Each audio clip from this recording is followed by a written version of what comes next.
I am sitting in a lawyer's office right now, holding the last letter my grandmother ever wrote to me. The envelope is worn, the handwriting shaky but unmistakable. I can still smell her lavender perfume on it mixed with the scent of old paper. For 32 years I was the son who was never quite good enough.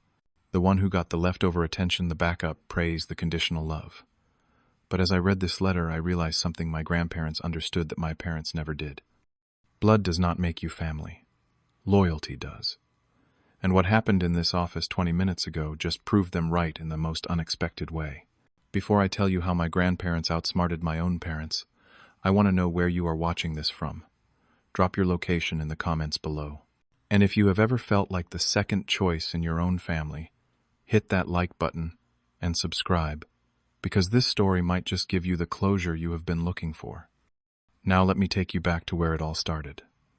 My name is Blaine, and I grew up in Portland, Oregon. Sounds normal, right? Middle-class family, 2 kids, decent neighborhood. My dad, Richard, was a civil engineer who built highways and bridges. My mom, Patricia, taught 3rd grade at the local elementary school. Then there was my younger sister, Sophia, born 3 years after me, in 1995. From the outside, we probably looked like the perfect American family. But inside our house, there was an invisible line drawn down the middle, and I was always on the wrong side of it. It started small. When I was 8 and Sophia was 5, I brought home a report card with straight A's and a note from my teacher saying I showed exceptional promise in math. My dad glanced at it, nodded, and said, "Okay, good job." That same week, Sophia got a B+ on a spelling test, and my parents took her out for ice cream and told everyone at dinner how proud they were. I remember sitting there confused, wondering what I had to do to get that kind of reaction. By the time I hit high school, the pattern was clear. I made the varsity soccer team as a sophomore, maintained a 3.8 GPA, and worked part-time mowing lawns to save money. My parents, they said, "That is nice, honey," and moved on. Meanwhile, Sophia's 2.9 GPA was celebrated like she had just won a Nobel Prize. When she got a B+ in history, we had a family dinner at her favorite restaurant. When I scored the winning goal in the regional championship, my dad was too busy fixing Sophia's bike to even watch the recording. Birthdays were the worst. My 16th birthday was pizza at home with 3 friends from school. Sophia's 13th. A themed party at a fancy venue with her entire class, a DJ, and a custom cake that cost more than my entire birthday budget for 3 years combined. I learned early not to ask for things. I learned to make myself smaller, quieter, less of a burden. I thought if I was good enough, smart enough, independent enough, they would finally see me. But the goalpost kept moving. When I was 17, I got accepted to the University of Washington in Seattle. It was my dream school. I had worked so hard, kept my grades up, written essays until my fingers cramped. I told my parents at dinner, expecting at least some acknowledgement. My dad put down his fork and said, "That is far from home. You are on your own for that. No congratulations. No pride. Just a reminder that I was expected to figure it out myself." I worked 3 jobs that summer, saved every cent, and still had to take out loans to cover what my part-time campus job could not handle. 2 years later, when Sophia applied to Portland State University, which was 20 minutes from our house, my parents paid her entire tuition up front. They bought her a brand new car, so she could commute, a 2010 Honda Civic with fewer than 5,000 miles on it. Meanwhile, I was driving a beat-up 1998 Toyota Corolla. I had bought with my own money from mowing lawns and washing cars since I was 15. But here is the thing. While my parents were busy making sure Sophia never had to struggle, my grandparents were quietly watching. Frank and Eleanor Johnson lived in a cozy wooden house in Beaverton, just outside Portland. Their place smelled like cinnamon and old books, and every surface had a picture or a knick-knack that told a story. My grandfather owned a small hardware store until he retired, and my grandmother had been a nurse for 40 years. They were not rich, but they were comfortable. More importantly, they were fair. Every summer from the time I was 14, I spent weekends at their house. Grandpa Frank let me work at his hardware store, stocking shelves, helping customers, learning how to fix things. He paid me a fair wage, never made me feel like I owed him anything. Grandma Eleanor would sit with me on the porch after work, drinking lemonade, and she would say things like, "Your worth is not measured by their attention, but by your character." At the time, I did not fully understand what she meant. I thought she was just being a nice grandma. But looking back, she was telling me she saw what my parents refused to see. When I was struggling to pay for college, my grandparents quietly helped me cover some of the costs.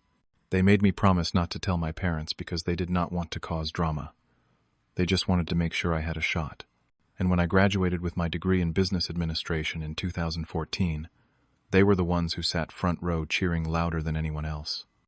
My parents showed up late and left early because Sophia had a tennis tournament that afternoon. I got a job at a marketing firm in Seattle after graduation. It was entry level. The pay was not great, but I was proud of it. I called my parents to tell them, and my mom said, "That is nice, sweetheart," before immediately changing the subject to ask if I had heard about Sophia's new internship at a nonprofit. An unpaid internship, by the way, that my parents were subsidizing with an allowance. But sure, that was the real achievement. I tried to let it go. I tried to convince myself it did not matter. I built my life in Seattle, made friends, dated, focused on my career. I only went home for major holidays, and even then I felt like a guest in my own family. But in 2018, everything shifted. I was 26 visiting Portland for Thanksgiving. I got to the house early and walked in to hear my parents talking in the living room. They did not know I was there.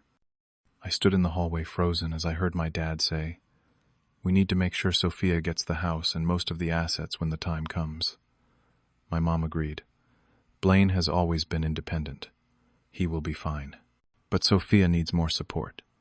My dad continued, "Yes, and she has always been closer to us. It makes sense." I stood there feeling like someone had just punched me in the stomach. I did not confront them. I just quietly left, got in my car, and drove back to Seattle. That night I called my grandma Eleanor. I told her what I had heard. There was a long pause on the other end of the line. Then she said, "Listen to me carefully, my boy. What they do not give you in love, do not beg for. Build your own life. Your grandfather and I see you. We always have." Her words stuck with me. I stopped trying to earn my parents' approval. I stopped going home except for Christmas. I focused on my career, got promoted twice, and started seriously considering starting my own marketing firm. Life was not perfect, but it was mine. And then in September 2021, my grandpa Frank passed away from a sudden heart attack. He was 78 years old. I flew back to Portland the day I got the call. The funeral was small, just family, and a few close friends. I sat next to Grandma Eleanor, holding her hand, feeling like I had lost the one man who ever truly believed in me. At the end of the service, she squeezed my hand and whispered, "Your grandfather left something for you. You will understand soon." I thought she was just trying to comfort me, maybe talking about some old tools or a watch. I did not think much of it. 6 months later, in March 2022, Grandma Eleanor passed away peacefully in her sleep. She was 82. Losing her felt like losing the last person in the world who truly loved me without conditions. The funeral was harder than my grandfather's because it felt so final. During the service, I noticed Sophia asking my mom about what Grandma had left behind. My parents were whispering about the house in Beaverton and whether there were any savings accounts. It made me sick to my stomach. These people who barely visited my grandparents unless they needed something were already circling like vultures. A week after the funeral, I got a call from a lawyer named Mr. Thompson. He had been my grandparents' attorney for over 20 years. He asked me to come to his office the following Tuesday, and he requested that my parents and Sophia be there as well. I had no idea what to expect, but something in his tone told me this was going to be significant. The four of us sat in Mr. Thompson's office that Tuesday afternoon. The room smelled like leather and old paper. My dad sat stiff and formal. My mom kept fidgeting with her purse.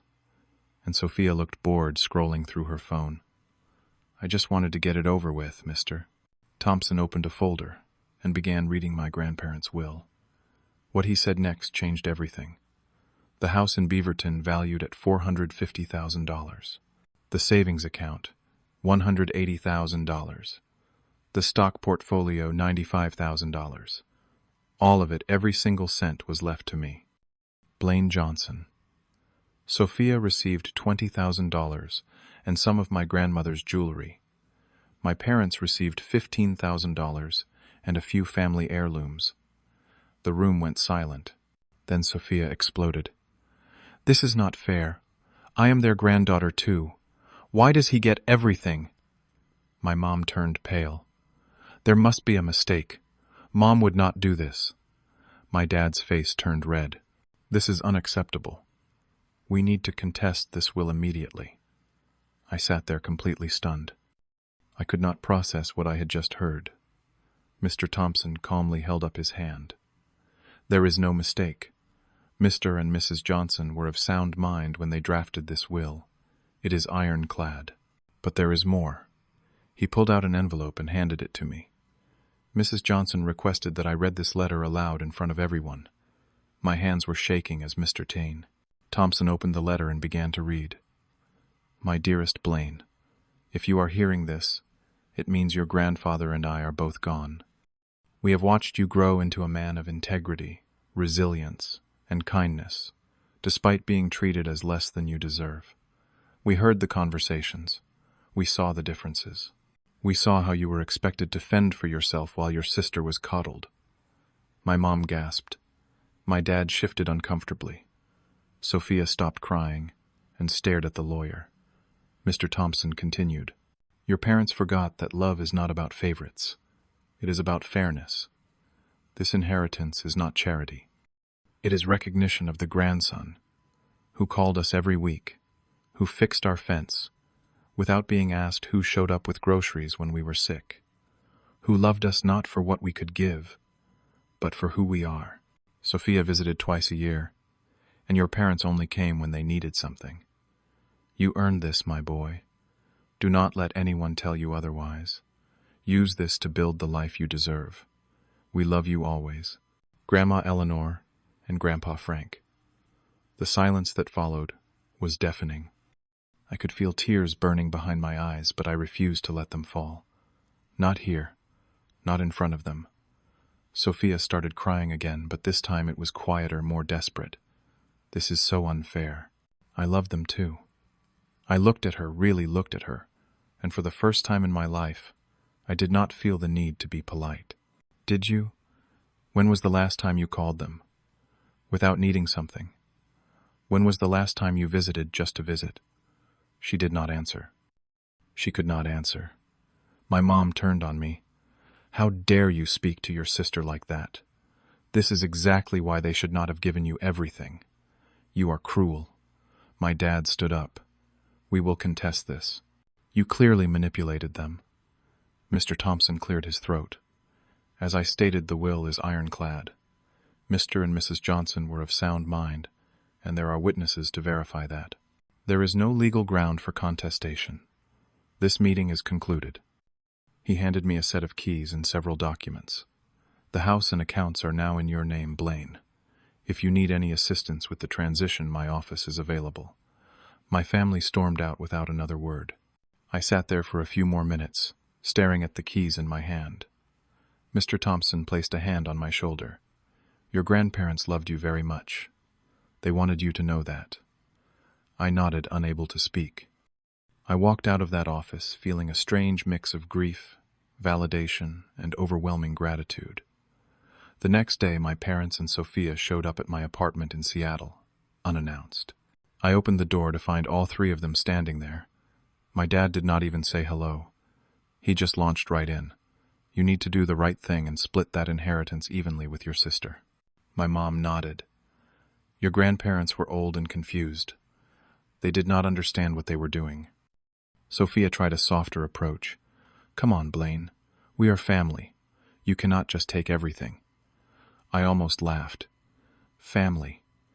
That word coming from their mouths felt like a sick joke. I stepped aside and let them in, not because I wanted to, but because I knew this conversation needed to happen. We sat in my small living room, and I let them make their case. They went on for 10 minutes about fairness, about family, about doing what was right. And then I started talking. Family, I said, my voice steady. Where was this family when I needed $3,000 to pay rent during the pandemic, and you told me I should have had an emergency fund? Where was this family when a month later you bought Sophia a $28,000 car because her 4-year-old car had some minor issues? My dad tried to interrupt. That is different. No, I cut him off. It is not different. It is the same pattern that has been going on my entire life. Where was this family when I worked 3 jobs to pay for college, while Sophia got everything handed to her? Where was this family when I graduated high school with a 3.8 GPA, and you left my graduation early because Sophia had a dance recital? Where was this family when I got into my dream college and you told me I was on my own? But 2 years later you paid Sophia's full tuition without blinking. I stood up the anger I had been swallowing for decades finally boiling over. Where was this family on my 16th birthday when I got pizza with 3 friends while Sophia got a catered party for 50 people? Where was this family when I made the varsity soccer team and you could not even be bothered to watch a recording of my games? Where was this family when I called to tell you about my first real job and you changed the subject to talk about Sophia's unpaid internship? My mom looked like she was about to cry. We loved you both equally. You are being ungrateful. Equal? I laughed bitterly. You have got to be kidding me. Grandma and Grandpa saw what you refused to see. I was never enough for you.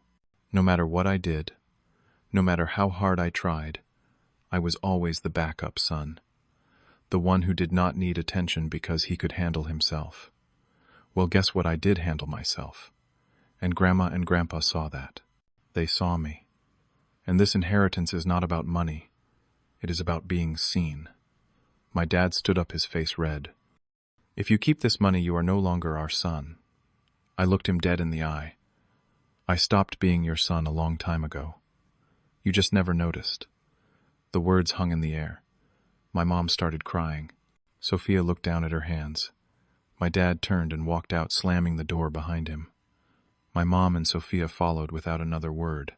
I stood there in my apartment alone, and for the first time in my life, I felt free. Over the next few months, I made decisions that were entirely my own. I sold the house in Beaverton for $450,000. I kept a few things that reminded me of my grandparents. A quilt my grandma. Made my grandpa's toolbox some photo albums. The rest I donated or sold. I took the money from the house, combined it with the savings and stocks, and I invested it wisely. I put a significant portion into a retirement fund, bought a small rental property, and used the rest to finally start my own marketing company, something I had been dreaming about for years, but never had the capital to pursue. My parents tried to reach out a few more times. Emails, text messages. One letter that came through the mail in September 2022.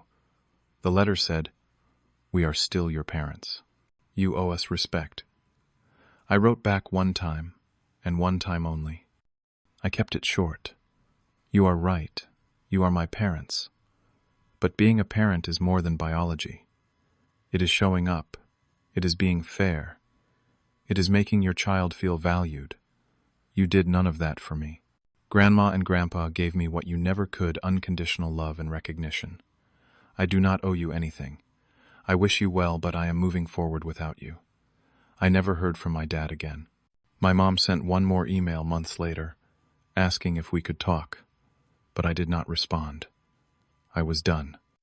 In December 2022, Sophia reached out separately. She sent me a text, asking if we could meet, just the 2 of us. I was hesitant, but I agreed. We met at a coffee shop in Portland on a cold Saturday afternoon. She looked tired, older than her 27 years. She ordered a latte. I got black coffee, and we sat in awkward silence for a minute before she finally spoke. "I did not realize how bad it was for you," she said quietly. "I was spoiled. I took everything for granted. I am sorry. I stirred my coffee, considering her words. I appreciate you saying that. But words are easy, Sophia. Actions matter. You watched them treat me like I did not matter for years, and you never said anything. You benefited from it, and you never questioned it. She nodded, tears in her eyes. I know. I was young and selfish. I did not think about how it affected you. I just thought that was how things were. Maybe when you were a kid, I said. But you are 27 now. You are not a kid anymore. And you still showed up to that lawyer's office expecting to get half of everything, even though you barely spent time with them. She wiped her eyes. You are right. I do not have an excuse. I just wanted to tell you I am sorry. I do not expect you to forgive me. I just needed you to know. I looked at her, this person who had been given everything I had to fight for, and I felt something unexpected. Not anger, not resentment. Just sadness. Sadness for what could have been if our parents had been different people. I accept your apology, I said, but I am not ready to have you in my life. Maybe someday, but not now. She nodded, standing up to leave. I understand. Take care of yourself, Blaine. You too, Sophia.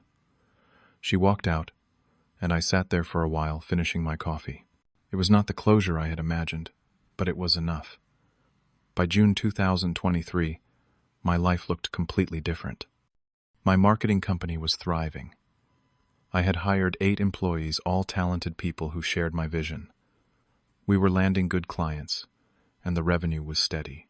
I bought a house in Seattle, a 3-bedroom place in a quiet neighborhood with good schools, even though I did not have kids yet. I just liked the idea of stability, of having a space that was truly mine. I started dating someone too. Her name was Emma. We met through mutual friends, and she worked in graphic design.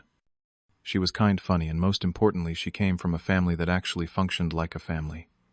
Spending time with her and her parents showed me what I had been missing my entire life. They asked about my day and actually listened. They celebrated small wins. They showed up. It was everything I never had, and it made me realize just how much I had been deprived of. It is November 2024 now. I am 32 years old, sitting in Mr. Thompson's office again. But this time for a different reason. I have decided to donate $50,000 from my inheritance to a charity that supports children from neglectful families. I want that money to help kids who feel invisible the way I did. Mr. Thompson is helping me set it up as an annual scholarship fund in my grandparents' names. Your grandparents would be proud, he says as he finishes the paperwork. I hope so, I reply. They saved me in more ways than one. As I leave his office, I think about the journey I have been on. The first few months after cutting off my family were hard. I questioned myself constantly. Was I too harsh? Was I being unfair? But every time I thought about going back, I remembered that conversation. I overheard the one where my parents casually decided I did not deserve the same love and support as my sister. I remembered every birthday, every achievement, every moment I was made, to feel like I was asking for too much just by existing. I went to therapy to process it all. My therapist helped me understand that I could not control how my parents treated me, but I could control how I responded. She taught me that setting boundaries was not cruelty. It was self-preservation. And slowly I started to heal. I found my people too. Emma's family welcomed me with open arms. My closest friends from college and work became my support system. I learned that family is not just about who you are born to. It is about who shows up for you, who sees you, who chooses you. And once I understood that, everything changed. Looking back now, I do not hate my parents or my sister. I really do not. I pity them. They missed out on knowing who I really am because they were too busy playing favorites. Sophia will probably always struggle because she was never taught resilience or independence. My parents will grow old wondering why their son does not call, why he does not visit, why he moved on without them. And me, I am finally free. I learned that you cannot force people to value you, not even your own parents. I learned that real love is not about what you are given, but how you are treated when no one is watching. I learned that sometimes the people who are supposed to love you the most are the ones who hurt you the deepest, and that is okay. You can walk away. You can choose yourself. That inheritance was not just money. It was validation. It was my grandparents saying, "We see you, we always did you matter." Some people have called me selfish for not sharing it with Sophia. But why should I give half of the only thing I was ever fairly given to someone who had everything handed to her her entire life? Why should I apologize for finally being recognized? The best part of all this, I sleep peacefully now. No more trying to earn love that was never going to come. No more wondering what I did wrong. No more being the backup son, the afterthought, the one who was supposed to just be fine on his own. I built a life I am proud of, surrounded by people who choose me every single day, and that is worth more than any amount of money. If you are out there feeling like the second choice in your own family, hear me. You are not obligated to keep people in your life just because you share DNA. You deserve to be loved without conditions. You deserve to be seen. And if they cannot give you that, find the people who will. My grandparents gave me more than an inheritance. They gave me permission to choose myself. And that more than any amount of money changed everything. So here I am, 32 years old, finally free. And if that makes me the bad guy in my parents' story, I can live with that. I want to hear from you now. Have you ever felt invisible in your own family? Have you ever had to choose yourself over people who were supposed to love you? Drop your thoughts in the comments below. If this story resonated with you, hit that like button and subscribe for more real-life stories about family betrayal and finding your way forward. Share this video with anyone who needs to hear that it is okay to walk away from toxicity even when it is family. Thank you for listening to my story. I hope it gave you something to think about. Take care of yourselves, and remember you deserve to be seen. Until next time.